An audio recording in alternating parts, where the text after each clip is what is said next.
after about 24 hours, I was back to normal. You mentioned after the game that you don't normally get those calls, as the kind of run passer calls. Why do you think that is, and did you notice those hits even more when you watched them? I don't know why that is. I'm sure everybody feels that way to some degree.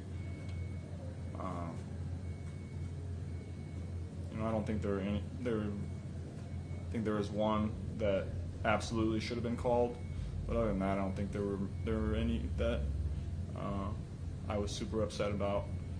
There was just one. Yeah. What's that look like on the back end? Do you go as Zach to want me to leave? Do you want me to like? How does that work? I don't pay attention to that. I don't think you can. I'm not going to be the guy to argue with refs about calls through the whole game. Gets me out of my thought process and my zone that I'm in, so I don't think that's my job. When you looked at the tape, I know there were plays after the game you said, I wish I had back. When you looked at the tape, what did you think about your thought process making those plays? Yeah, obviously a lot of great that I was really happy with, but just like any game, there's 4 or 5 that you wish you had back, and so those are the ones that I'm going to focus on to try to find a way to put ourselves in a better position in those spots. Your logic of not wanting to get on the divisions, is that because you want to stay here the whole time? Is that part of it? You don't want to get too high, too low, anything like that? Yeah, and there's not a ton of time in between plays. You want to get your mindset on the situation. What's the call going to be? What's the personnel? What am I expecting from the defense in this situation? There's not, I don't want to waste 5 seconds complaining to the ref about a call that I didn't get, and then have to flip my mindset back into where it's supposed to be. It's a waste of time. How similar are the two defensive views? Play Baltimore now. You got the Chargers, and the coaches and common denominators. How similar are the looks? Do you think? Yeah, similar structures. I haven't gotten into third down yet, but base downs, similar to how Baltimore played us. Is there a reason you as a quarterback have a process like that when you say you haven't gotten into third down? Is there a reason you have to go, I don't know what your process is, but you don't do it like all at once on your day off on Tuesday? Yeah, that's just how the week works out. I watch games early in the week just to get a feel for how they like to call things in certain situations against certain teams and players that they might call it differently. And then Thursday is really the day that we're focused on third down. So I've watched third downs, but Thursday's the day that you really focus on those and see what they like to call in different down and distances and different personnel groupings, and then you do the same thing for red zone on Friday. Zach, y'all are coming over a day early out to LA. What are your thoughts on kind of getting out there a day in advance? Yeah, I think it'll be great for team building. Bring these young guys along into the culture, have some dinner with guys. I think that's important. Is that something that Zach talked to you about before y'all went out? Did you have any input in how that went down and kind of let you know what happened? That's something we talked about in the off season. If this game fell in this kind of 3-week time frame, right before halfway through the season, basically. We did that in New England a couple of years ago. I think guys really liked it. Guys went to lunch, and I think that brought us closer together, and I think that's important for a team. And so the fact that we're doing that, I think, will be good for us. Do you think you go out together as a team, or just certain groups maybe you want to hook up with? Yeah, you're not going to go to dinner with 25 guys, but maybe do a lunch on Saturday, dinner on Friday with different groups of guys. Try to do it that way. You still overall comfortable, with taking the number of hits you have taken, trade off with that versus letting a play develop down the field, knowing that sometimes you're just going to have to take those hits regardless of the protection? Yeah, I think I do a great job of getting the ball out quickly when I have to, but there's certain situations and certain games that you're going to have to hang in there and make plays and run around and hold the ball a little longer, trying to make those plays down the field. Baltimore is one of those teams you have to do that against, knowing who they have on the other side. if it's there early, you know, I'm going to take it. But when we're pushing the ball down the field, if I feel like I can get out and try to make a play, then that's what I'm going to do. You know, I think we're at that point in the season where that's needed. You know, that might be a little different mindset first 5 games, but you know where we are right now, I think that's how I'm going to have to play. What do you think about Jim Harbaugh? I mean, I don't know if you've met him at this point in your career at any stop, but what do you think about the job he's done, whether it be at Michigan or what he's doing with Chargers right now? Yeah, I talked to him. He recruited me a little bit out of high school, so I have kind of a relationship with him 10 years ago, I guess. But he seems to win everywhere he goes. He's an intense guy that seems like guys like to play for, so credit to him for the job that he's done everywhere he's went. Michigan wasn't a school that you wanted to go to, you said you recruited to? Well, here was my thought process. He had just got the job at Michigan that January after that season. I had been committed to Ohio State for 5 or 6 months at that point. So I think Coach was trying to make a big splash, trying to flip the Ohio State quarterback commit. I'm not entirely sure he knew exactly who I was or what I could do at that point. I think he was just trying to make a little splash there. They are not turning it over, Jim. They are not turning it Yeah. over this year. How does that affect your mindset going into the game? It doesn't.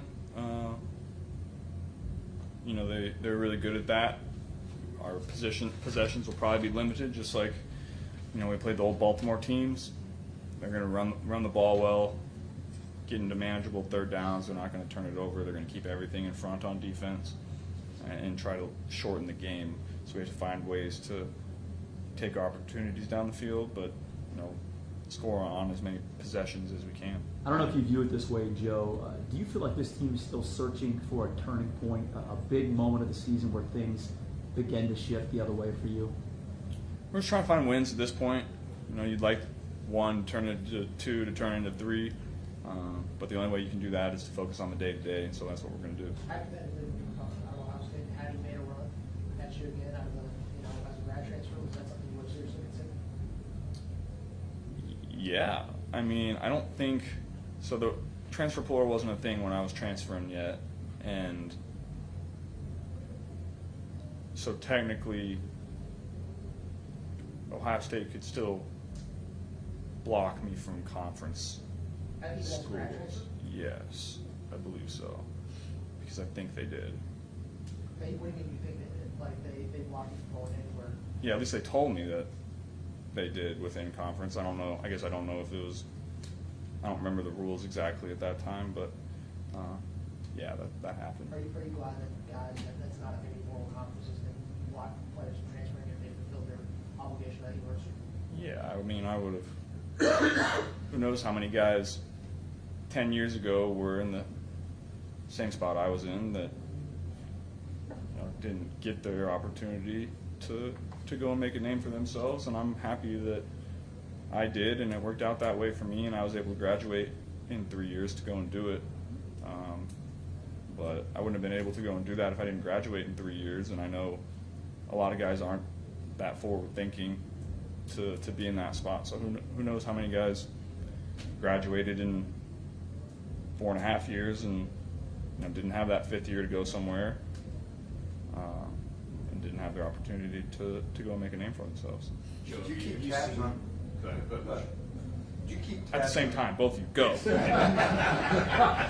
can't do it. I stutter. I do you keep tabs on Herbert? You guys seem to be locked statistically ever since you came out. You guys are always 1-2 or 2-3 or whatever. You keep tabs on him. What do you think of his game? Yeah, I think Justin's great. He's got one of the strongest arms in the league.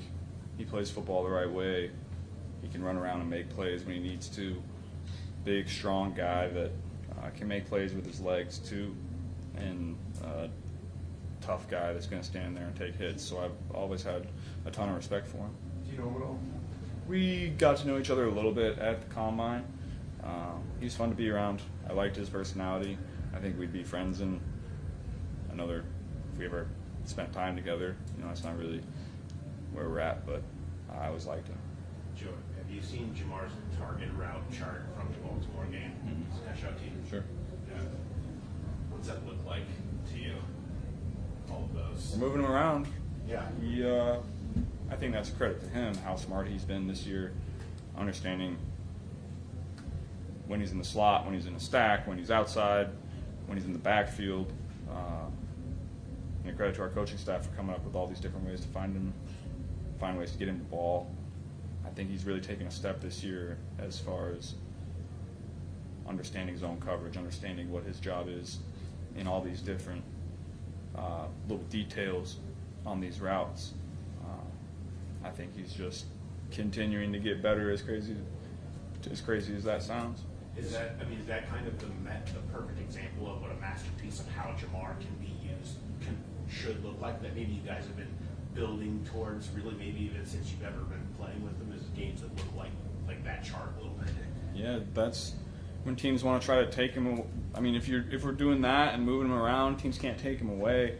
Just finding ways to get him the ball in so many different situations, and when we're moving around like that, teams can't just focus in on him and say we're going to cloud this side, we're going to double him in when we play man. You just always got to be aware for where he's at, and our coaches and Jamar are doing a great job of doing that. How does that Jamar retro work? Zach was telling us he kind of was almost kind of made up in the dirt a little bit. I mean, how does that work in terms of it coming to you realizing what it is, and then translating it to Jamar to pull off that play in that moment? Yeah, it was a great call based on what we had been getting on that 2-minute drive. And Jamar, when he gets contacted, he's so strong, he's going to pull out of it, whether he gets held or not. And that's a base play that we've repped. That maybe wasn't in the game plan, but you can pull out at any moment, and that's what you have to do if you want to be a great offense or a great player. Not everything you call is going to be on the call sheet for that week, or even repped that week in practice. You might see the way a team is playing you and pull from something that you guys ran 3 or 4 weeks ago, and you're like, hey, that's good, let's bring it up.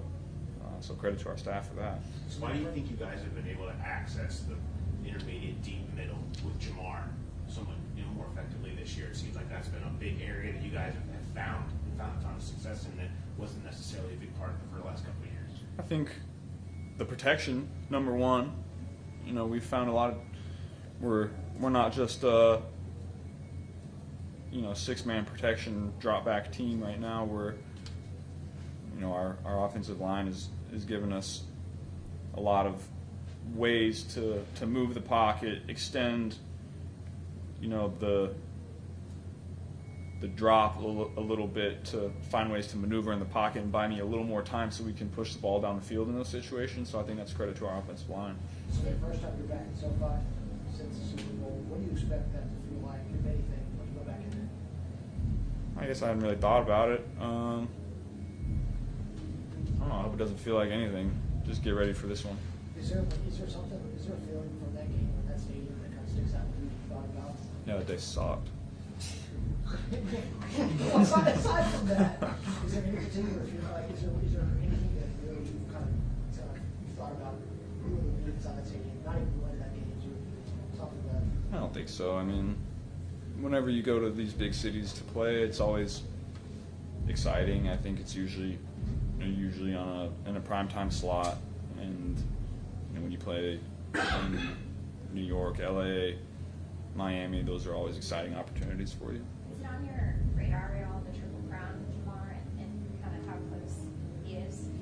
No, I know he's first in just about everything right now, so he's probably on pace to do whatever the Triple Crown is. What does that mean? Receiving yards, catches, and touchdowns. He's got a lot of touchdowns and a lot of yards and a lot of catches too, so he's probably on pace to do it. Do you He was hear a lot saying from that Jamar Jamar numbers? Like, is he in your ear about any of that? No, he's not, but when you have a guy like that, if you're not finding ways to get him the ball, then he maybe isn't going to let you know directly, but he'll let you know in his way for sure. What's his way? Depends. Sometimes it's on the sideline. Sometimes it's individual conversation in the locker room. Sometimes it's through you guys. There's a lot of different ways that a receiver can tell you, hey, get me the fucking ball. He was saying you guys, he was saying Thursday night you guys didn't talk at all during the game. There wasn't much to say. We were playing well. When we're on the same page like that, it's always fun. Has he ever said it in those words? Give me the epic ball. I'm not sure he said that directly to me, no, but maybe a glance tells me that. I mean, staying on the conversation about Jamar, he told us a couple weeks ago that like he doesn't even really have to watch what he eats. He said he takes care of his body, but he said he's one of those people that can basically eat whatever he wants and be the freak he is on the field. Of all of the really good receivers that you played with in your career, is he like the biggest freak in that way where he can not have to do the things that you and probably everybody else has to do, but can go be the best receiver in the NFL? Yeah, I mean, he's definitely. It's very rare what he can do. I would say I'm not sure I've been around a ton of receivers that are super dialed on their diet, I would say. That might have to change in about 5 years if he wants to keep playing. But, when you're 23, 24, eat what you want and go out and run 22 miles an hour and have 200 and however many yards he had, he'll continue to do it until he doesn't need to anymore. Joe, how many times have you said fuck in press conference? That might be the first one. Sorry, guys. I know T might not have been all that involved in practice today, but to see him out there in cleats running around, catching some balls, what's that like for him? Yeah, it's always nice to have T's presence out there. He's usually a high-energy guy that you like being around, and everybody knows what he can do on the field. So whenever T's in that huddle, it feels a little different. He brings energy, and it's exciting to have him back out there. Jamar said when TV left, he knew his responsibility was going to have to grow. He wanted it to grow. How much of TV's stuff is he going to get that you would look to TV to? Yeah, I would say a good portion. He's really taken strides working in the slot this year on choice routes, feeling zone coverage. He's really taken ownership of that, and that's exciting to see because that just adds another element to his game. Did he say anything yet after the 2-point? No, I mean we talked about it. We've all had discussions about what we would have done differently in that situation. So we've had positive discussions about that.